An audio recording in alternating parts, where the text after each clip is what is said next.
CARSAT, Caisse d'assurance retraite et de santé au travail. Dans la salle, là, vous êtes tous plutôt sur la santé au travail, vous n'êtes pas encore au niveau de la CAR, là. Mais comme on ira tous à un moment donné, les liens, c'est qu'on a intérêt à préserver notre santé pour arriver en bonne santé à la CAR et profiter du maximum de la retraite. Une fois que j'ai dit ça, j'ai présenté la CARSAT. Et là, aujourd'hui, on n'est pas pour ça, on est pour mettre en avant des hommes et des femmes qui sont dans les entreprises, qui ont fait des choses pour la santé au travail, mais dont la mission n'était pas la santé au travail. Et donc, l'homme qu'on verra, c'est l'homme là, cette fois-ci, hein, je dis homme et femme, mais l'homme là, qu'on va voir aujourd'hui, n'avait pas la fonction santé au travail, j'espère que c'était bien comme ça. Et il a fait des choses dont on parlera un peu après, qui ont justifié que mon collègue, ici présent, Pierre-Alban Doucet, comme d'autres collègues de la CARSAT, de la partie prévention, eh bien, nous propose ces gens, nous propose ces hommes et ces femmes, pour leur action sur la santé, une action qui a pu déterminer vraiment la santé, qui a eu un impact sur la santé de ses collègues, pas que de la sienne, hein, sur la santé de ses collègues. Alors je rappelle, ces médailles, comment ça se fait eh bien, ces propositions nous remontent, on regarde si elles sont cohérentes et on les transmet à un conseil. Elles passent devant mon conseil d'administration, j'ai oublié de le dire, qui valide ou qui ne valide pas. Donc ça a été validé par des administrateurs, hommes et femmes salariés. Et puis ça monte au niveau national. Alors je vous donne un petit chiffre quand même, hein. On est 240 000 entreprises en Rhône-Alpes. On a à peu près 2,5 millions d'entreprises au niveau national. Je ne dis pas que les 2,5 millions sont cités, loin de là. Mais globalement, toutes les demandes remontent au niveau de l'INRS. Et il y en a 50 par an qui sont retenus. Donc si on redescend, vous voyez qu'être un parmi les 50, vu la masse, eh ben, c'est pas rien. Surtout qu'après mon conseil d'administration, ça remonte au conseil d'administration de l'INRS, l'Institut national de recherche et de sécurité, et qui, lui, avec sa sagesse transversale, va regarder si M. Paillard, ici présent, méritait bien la médaille, et si la caisse régionale, la CARSAT, ne proposait bien des candidats valeureux. Voilà, donc c'est ainsi que ça se passe, on redescend. Alors on a un peu de mal des fois à se concerter parce que les hommes bougent, les trajectoires de vie évoluent. Là, c'est le cas de présent. On parlera, j'espère, on aura l'occasion d'en dire un mot, là, au passage. Et sincèrement, c'est avec beaucoup de plaisir qu'on va vous remettre cette médaille. Mais alors, quand Pierre Alban me l'a proposé, Pierre Alban, qu'est-ce que tu as voulu mettre en avant? Alors bonjour. Tout d'abord, je vais fixer le contexte. 2012, il y a une révolution réglementaire qui importe fortement les donneurs d'ordre. Et grand nombre d'eux, au lieu de chercher à intégrer les exigences qui étaient imposées par la réglementation, ont commencé par freiner des cas de fer. Et globalement, on a eu beaucoup d'accroches, enfin en tout cas nous les gens de terrain, on a eu beaucoup d'accroches avec des donneurs d'ordre, mais accroches justifiées parce que pour eux l'intégration de cette réglementation pouvait être complexe avec des enjeux économiques considérables. En 2014, j'ai un de mes collègues à Grenoble qui reçoit un plan de retrait un peu particulier et qui s'interroge sur le bien fondé de ce plan de retrait. Donc il me sollicite parce qu'on m'avait mis une petite compétence amiante à l'époque sur la tête. Et à l'issue de ça, on prend contact avec le désamianteur initialement qui nous a fourni des documents. Il nous explique qu'en fait il est en train de procéder à une évaluation de mode opératoire que lui impose son client. On contacte le client et c'est là le premier contact avec M. Sylvain Paillard qui nous explique au téléphone sa démarche, qui suscite notre plus vif intérêt. Et du coup, première expérimentation, étant à Grenoble, dans nos secteurs géographiques de compétences, on se déplace et on participe. On assiste à l'évaluation de ce premier mode opératoire.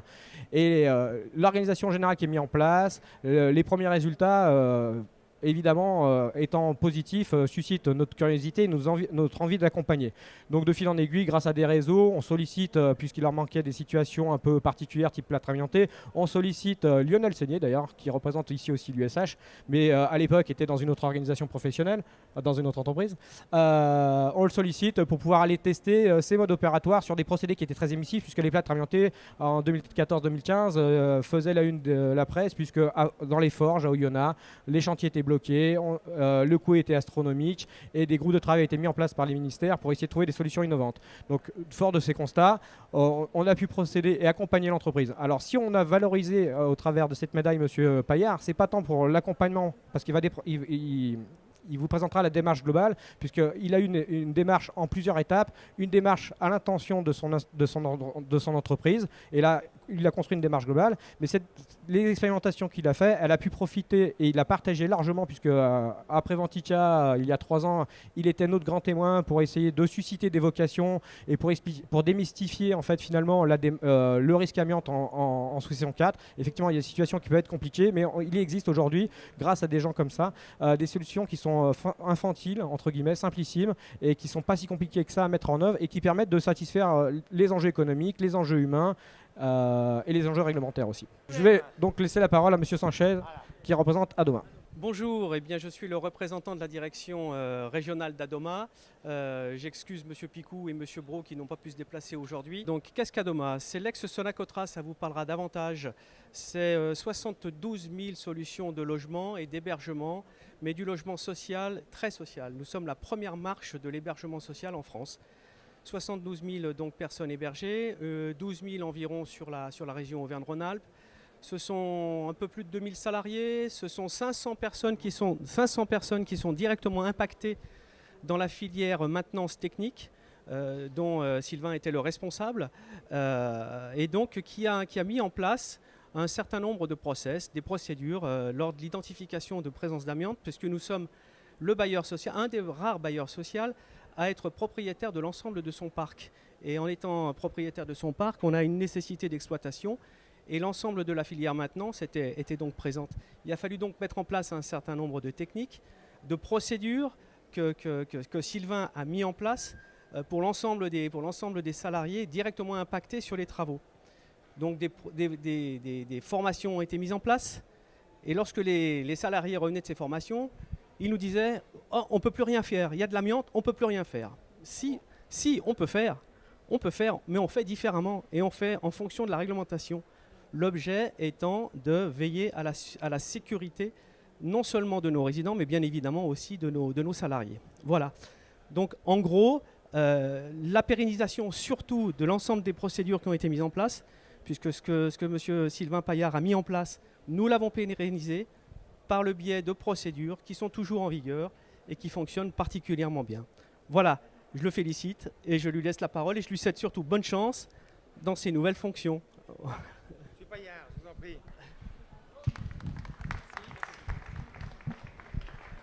Bonjour à tous. Déjà, je tenais à vous remercier de m'avoir invité et aussi pour la médaille.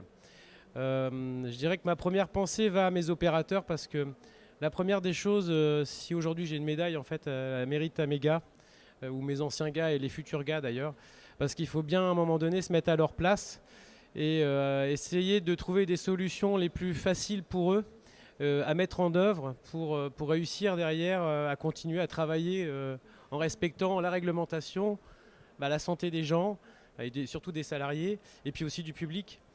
Je dirais qu'au départ, on partait de rien, hein, parce que moi je m'occupais de la maintenance, donc on faisait de la peinture, de l'électricité, de la plomberie, de la menuiserie, de la serrurerie, je peux en passer d'autres. Hein. Mais la question de sujet amiante, il n'y a pas de sujet, quoi. Hein. Bon, à partir du moment où l'arrêté est sorti, l'arrêté formation du 23 février, et là, notre responsable hygiène et sécurité est parti en formation et il est revenu en me disant écoute, ça va être compliqué.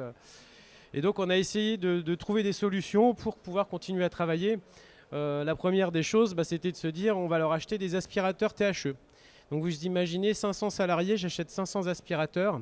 Quel est le risque qu'il y en ait un qui s'ouvre ou alors qu'il y en ait un qui reste dans la voiture parce qu'il y a un dépannage, il faut intervenir au 4e étage. Donc on s'est dit, il va falloir qu'on trouve des solutions parce que pour travailler dans l'amiante, il faut pouvoir aussi maîtriser les choses. Et puis déployer sur le nombre, à un moment donné, il faut quand même se mettre à leur place. Donc au départ, on a fait des chantiers tests avec des désamianteurs. Je ne souhaitais pas exposer mes salariés, donc on avait sous-traité l'opération, on a écrit le mode opératoire, on a envoyé des désamianteurs qui étaient des professionnels de l'amiante compétents pour déjà faire une évaluation du risque et donc une estimation des niveaux d'empoussièrement, puisqu'à l'époque il y avait les bases colle amiante, mais c'était les prémices. Il n'y avait pas de base carto, aujourd'hui ça commence. Donc quelque part, on partait de rien. À partir du moment où on a eu des résultats relativement bas, on a fait rentrer les gens en zone, mais en respectant, donc on avait mis moins de confinement, puisqu'on savait à quoi on allait exposer nos salariés. On avait pris en compte ces dispositions. Mais quelque part, ça part du fait de se mettre à la place des opérateurs, des gens qui œuvrent au quotidien. Et voilà, je pense que c'est plutôt eux qui la méritent que moi, mais l'idée, voilà, c'est de continuer pour eux parce que c'est 500 personnes et puis il y en a plein tous les jours qui vont peut-être s'exposer sans le savoir. Et voilà, je pense que c'est très bien pour tout le monde. Donc je vous remercie encore une fois et merci. Bonjour, alors c'est un petit peu plus formel, hein. Moi j'ai le discours politique. Donc tout d'abord bonjour à tous, donc messieurs, mesdames et surtout mon cher Sylvain. Donc l'Union sociale pour l'habitat et les organismes HLM sont très fiers aujourd'hui de pouvoir participer à cette cérémonie, puisqu'à travers l'exemple de Adoma, c'est toute la profession qui est valorisée dans les travaux menés depuis maintenant un certain nombre d'années.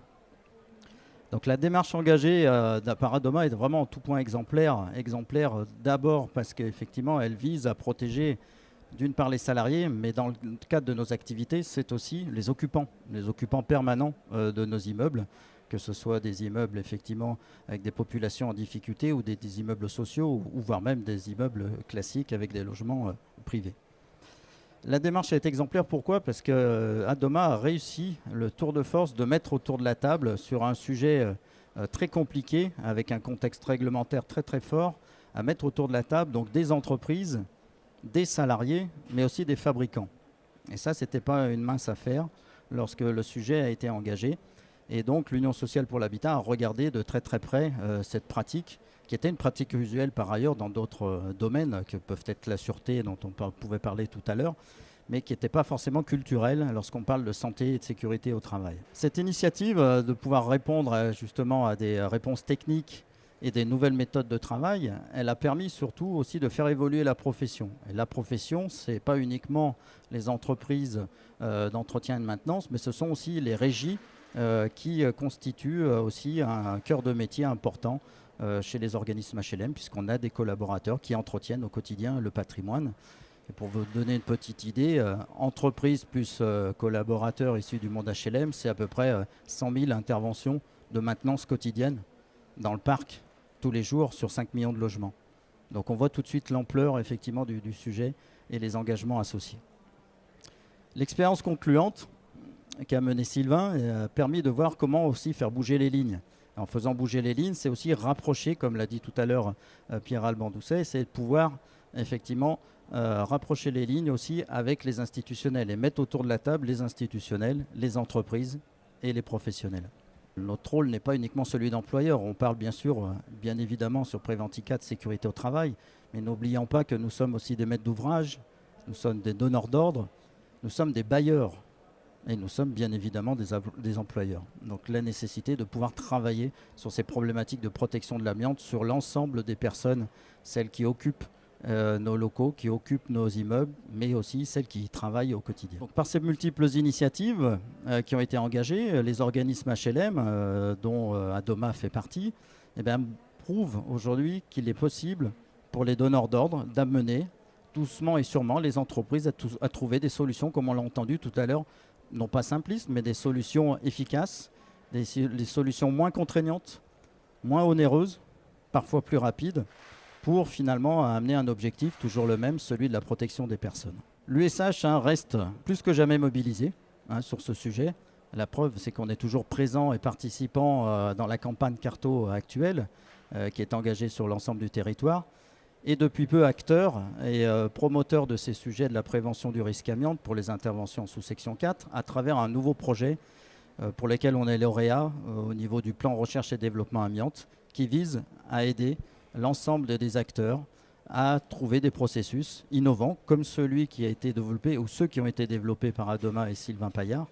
Et donc on continuera bien évidemment à aider, à alimenter aussi l'ensemble des professions, la FFB, la CAPEB, mais aussi d'autres partenaires privés pour amener effectivement notre pierre à l'édifice pour améliorer justement la prévention de ce risque amiante.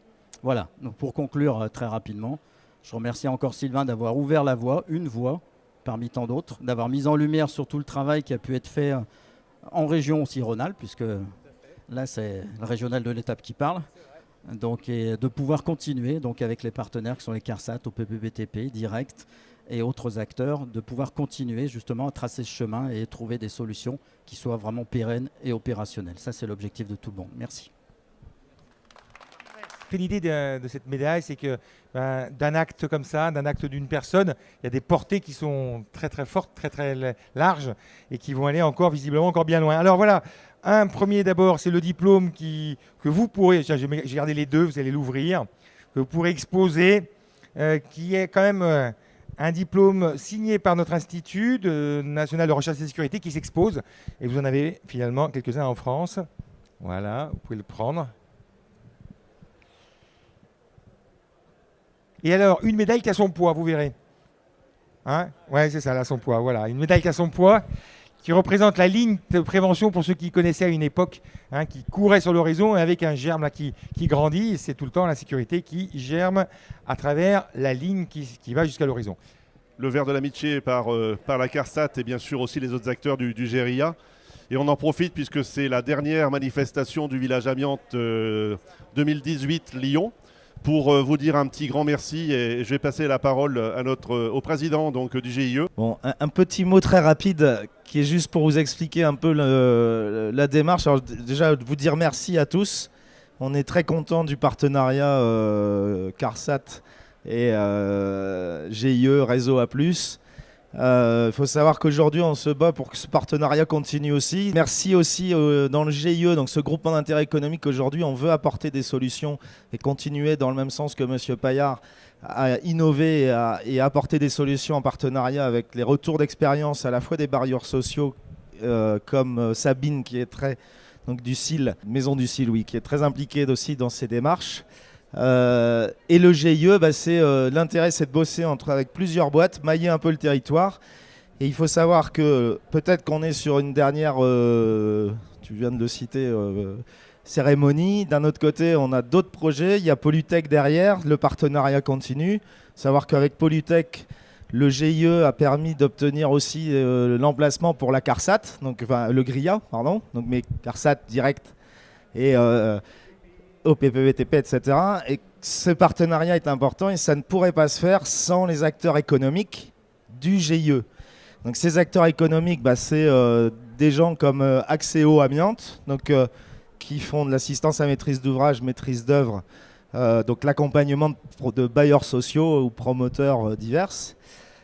Dans ces problématiques amiantes, c'est l'investissement de sociétés comme Agiren qui font de la location équipementier et vente matériel, location de matériel. C'est la mienne, Elfie, qui fait des formations du conseil qui est accrédité COFRAC, qui fait donc du prélèvement d'air.